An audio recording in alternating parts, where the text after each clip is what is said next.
utilizes both a dolly movement and lens zoom to create something called the vertigo effect. Named after its dramatic use in Hitchcock's Vertigo. A dolly zoom can be done two different ways. The first is by dollying in while zooming out. This causes the background to grow in size while maintaining the scale of the foreground. This is commonly used to portray conflict in a shot, either internal. It broke my heart to put that tumor in her head.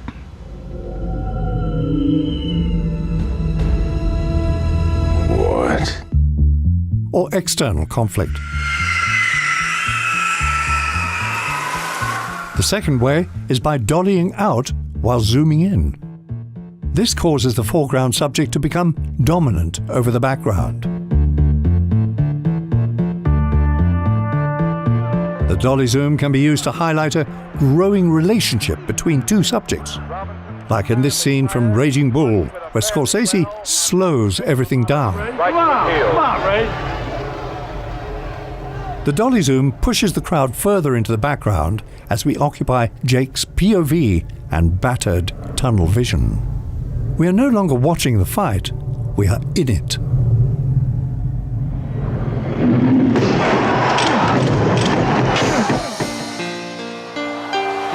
In Bohemian Rhapsody, the dolly zoom draws the audience closer to Freddie as a way to create intimacy between one musician and his adoring fans. DP Newton Thomas Siegel explains why they chose to use the dolly zoom for this shot. The camera continues to come around him, and we're still in this wide lens. So as we come around, you can see that the audience is very far from him. But now he's beginning to come into his own, the audience is coming into it, and by using the dolly zoom, we're bringing the audience closer and closer and closer. Freddie's not getting any bigger in the frame, but the audience is getting closer simply by changing the focal length of the lens and the proximity of the camera to the subject.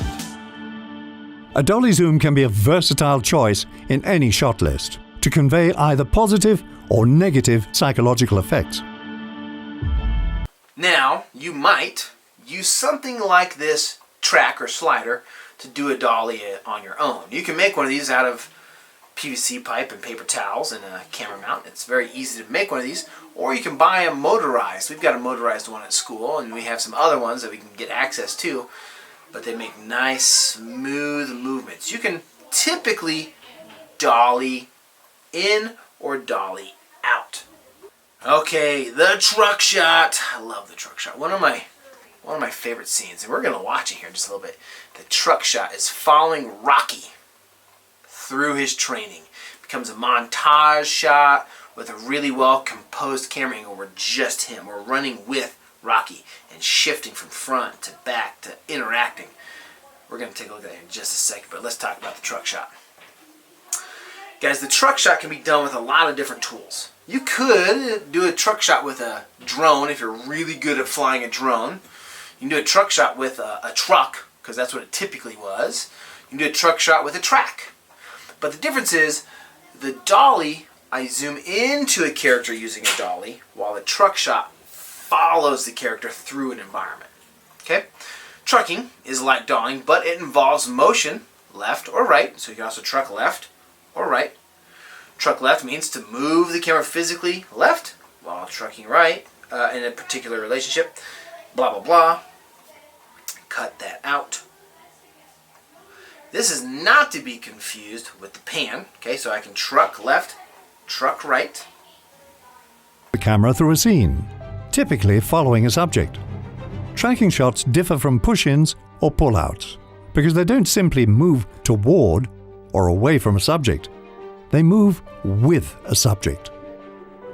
The subjects are on the move, and the camera tracks with them, wherever they go. When done purposefully, they generate two questions. Where is this character going? And what will happen when they get there? This is perfect for long takes that are meant to immerse the audience directly into a scene. Like in this long take from 3 billboards outside Ebbing, Missouri. Director Martin McDonagh opts to use a handheld tracking shot to create a visceral documentary-style effect. It also draws our attention to specific actions, like when we see Officer Dixon flip his gun at the last moment, deciding to not shoot. And it touches the soldier. What the hell's going on? He heeds his master's voice. Tracking shots can also be used to build tension. Gus Van Sant's Elephant is filled with extensive tracking shots that follow the murderers and the victims of a tragic school shooting. The smooth Steadicam shots accent the seemingly endless corridors that allow dreadful anticipation of the impending massacre. So a tracking shot either follows or leads a subject. But when the camera moves laterally, left or right, it is referred to as a trucking shot.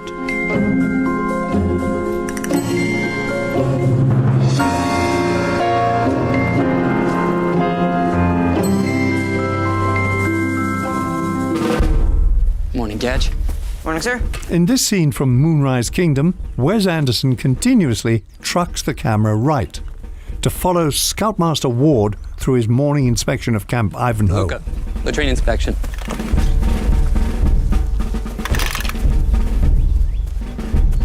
By doing so, Anderson establishes both the world of the film and its characters in storybook fashion. Roosevelt, how's that lanyard coming? Horrible. So on a small scale, trucking can be this. Here's my camera. Truck left, truck right.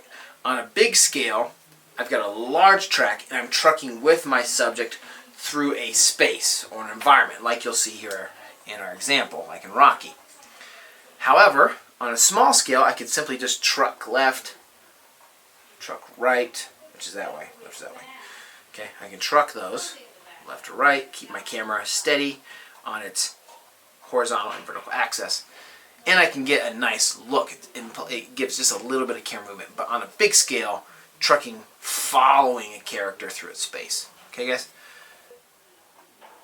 Okay, handheld shooting. Now, this is what you guys are going to be doing for the most part. What that means is you guys are going to have your camera in your hand, and if you want to get the dolly effect or the trucking effect, well, use your hands unless you have a track at home, which maybe you do. I don't know. Anyways, here we go. Okay, handheld shooting. Sometimes the action is moving so quickly or too unpredictably for the camera to be on a tripod. Okay, which typically is going to be you guys, even if you're moving slow. This calls for the camera to be more mobile and able to follow the action of a scene. Sometimes, most times, the camera will simply be held by an operator, camera operator, who will then employ a number of basic camera moves, up, down, left, right, tilt, pan, and truck and dolly by moving their feet. Trucking in and out, dollying in one direction or the other, tilting, panning, zooming, and performing a combination of all these, but all on foot. So you guys can be operating handheld for the most part during this time, okay? But how you do that, pretend you're very mechanical. Of course, if you don't want to be mechanical, you're going to get a different look. Here's some good handheld shots. Camera movements are highly precise, controlled,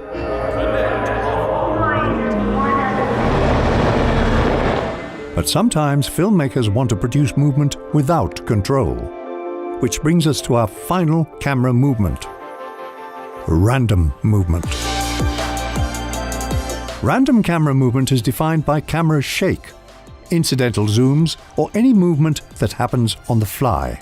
Camera shake is often added subtly to create a subjective experience for a more intimate effect.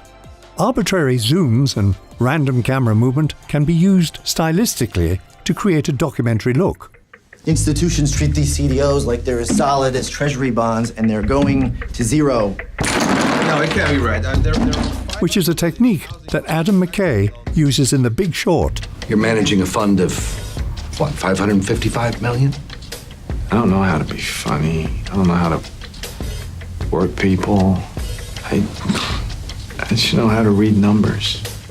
And Succession. Have you thought about the possibility that your children are actually scared of you? Oh, f*** off. Random movement gives the impression that events are happening in real time, when nothing is planned and anything can happen. I visited your home this morning after you'd left. This climactic scene from David Fincher's Seven has two types of shots: controlled and chaotic. What you talking about? Give me your gun. What's going on over there? Put the gun down. I saw you with the box. What was in the box? Notice how each shot reflects the state of mind of each character. Mills's panic You tell me. That's not true. That's not true. and John Doe's calm. By mixing these styles in the same scene, the effect of both is intensified. Now, to really get that nice smooth look, you're going to want to stabilize your image.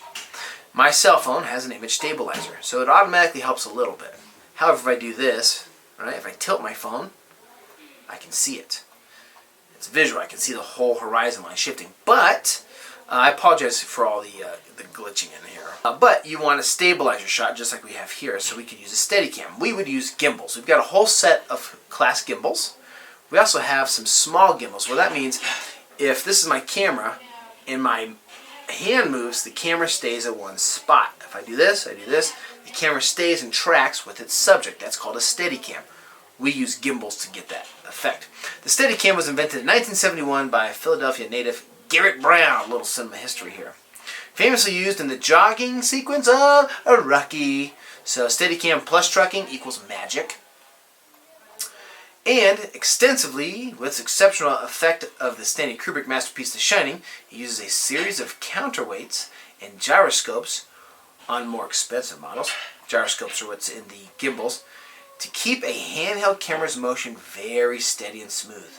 Although the term Steadicam is often used and is trademark belonging to a particular company, well, Steadicams can be used for all sorts of things. It's a term and a brand name, kind of like Kleenex or Band-Aid.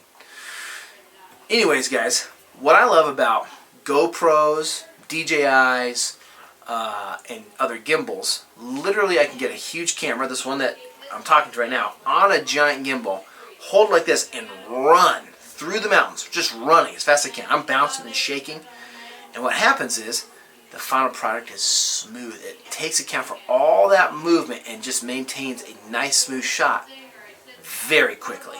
They're beautiful. Take a look at these examples here.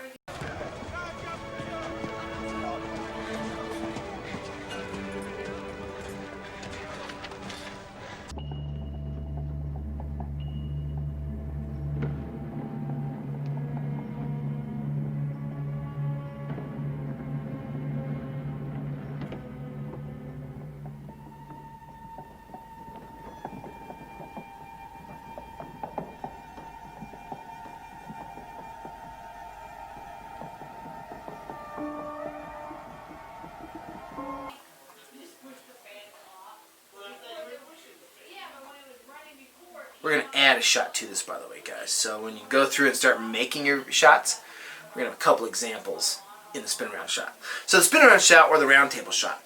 A shot that quickly goes from here to behind me. 180 degrees. Shoom, spin around. This is called the spin around shot. And it's used to show or establish the rapid shift in the story. Rapid shift in a story of the sudden shift of a character's attention. Butchered that. I cut it. A shot that quickly spins 180 degrees to show or establish the rapid shift in story of the sudden shift of a character's attention. Okay? The camera will sit in the center of space on an axis in pan, not just a little bit, but pan a full 180 or sometimes a full 360 degrees in one direction. Now, if you slow this down, we call this a round table shot. It slowly reveals everybody sitting at the round table. If it's quick, boom, then we call that a spin around shot. Now, there's something called an orbital shot, which is amazing. You saw it in The Matrix. You see it in every Michael Bay film, from Bad Boys to Pearl Harbor to some robot Transformer space movie. But the orbital shot, much like these here, instead of spinning on one axis in the middle, it spins around the outside of an axis. So, for example, if I'm the subject, this is my camera, it's going to follow me like this. Take a look at these. Take a look at these examples of the spin shot, the spin around, the round table, and the orbital camera. The arc shot is a camera movement that orbits around a subject. This orbit is typically a horizontal arc, but it can also be vertical. Arc shots add dynamic movement when characters may be standing completely still. Like in this hero shot from the Avengers, which unifies them as a single unit against surrounding threats. Arc shots keep our focus centralized on the subject for moments of intimacy, panic,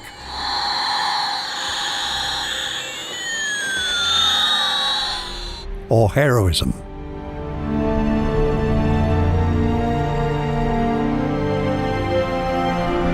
And what about this shot from The Dark Knight? What kind of effect does the arc shot create? As soon as your office got involved... My office? You're sitting down there with scum like Wirtz and Ramirez? The arc shot underscores the tension and reeling panic between Gordon and Dent. Don't try and cloud the fact that clearly Maroni's got people in your office, Dent. And the tension only comes to a stop once our hero poses a solution. Under any circumstances. If I get him to you, can you get him to talk? I'll get him to sing. When the speed of an arc shot is amplified, it can create a dizzying effect, reflective of characters' mental state. Like in City of God, when Rocket is caught in the middle of a standoff.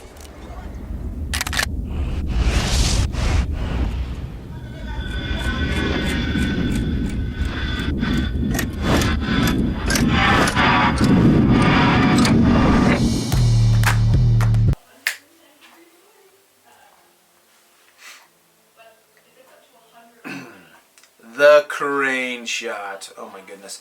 Crane shots are amazing. Okay? Crane shot uses a crane.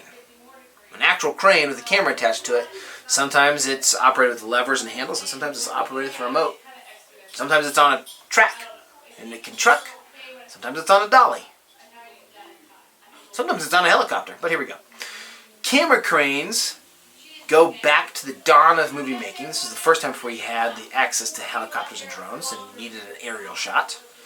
They were frequently used in silent films to enhance the epic nature of large sets and massive crowds. Again, just using a crane or camera on pulleys.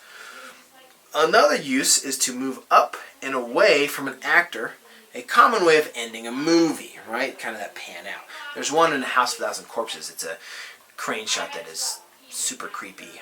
I'm not going to show it to you, but it pans out with weird music and turns off, and then a gunshot happens. It's very intense.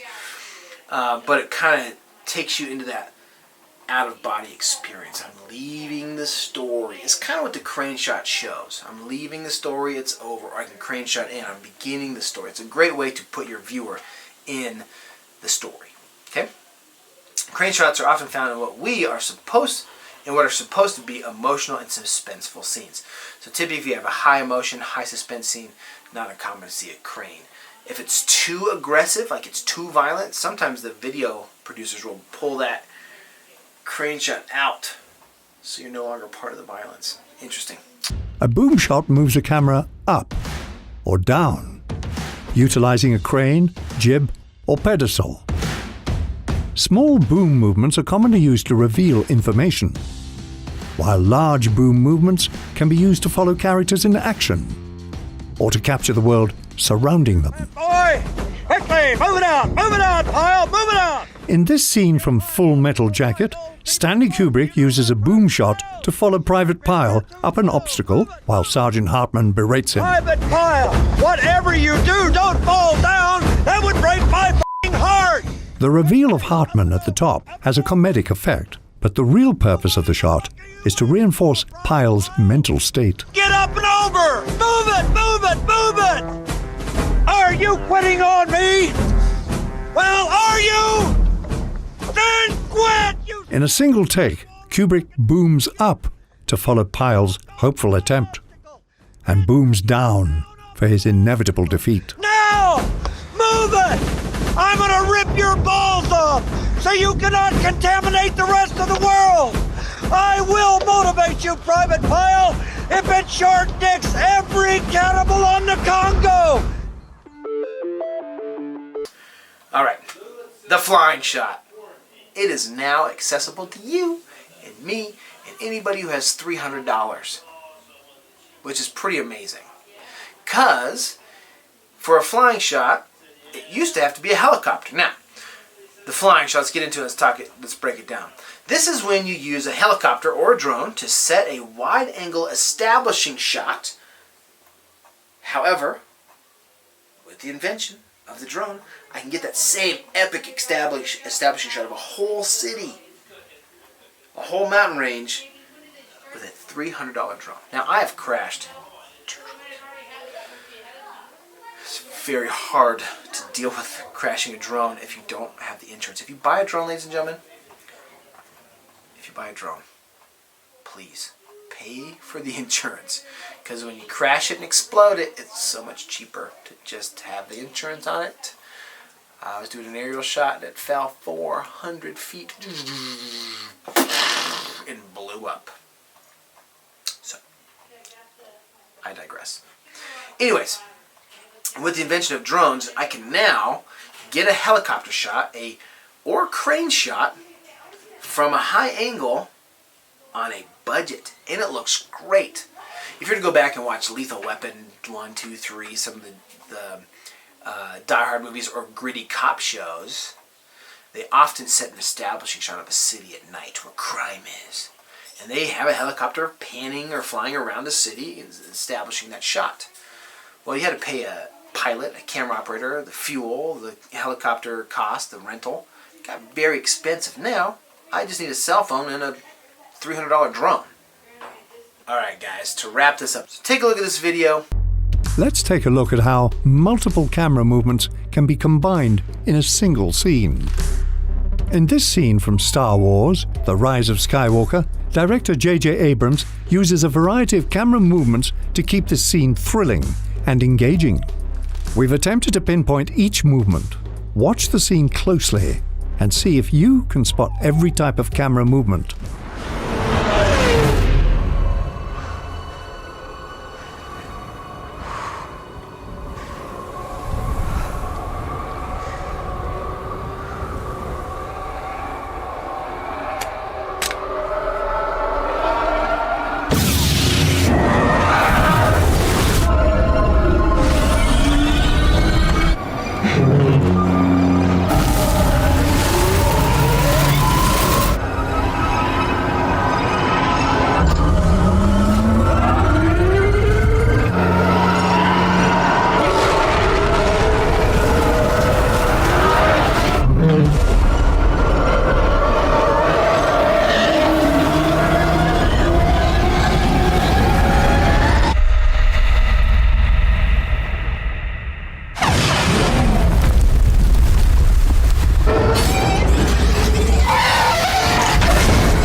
So, did you identify all of the different camera movements? Camera movement is almost everything. It is just as important as the story, the music, the budget, access to equipment. Camera movement puts me, the viewer, inside your film. So make sure you do it well. Make sure you plan it well. I look forward to you guys going through it and putting all this together and see what you come up with.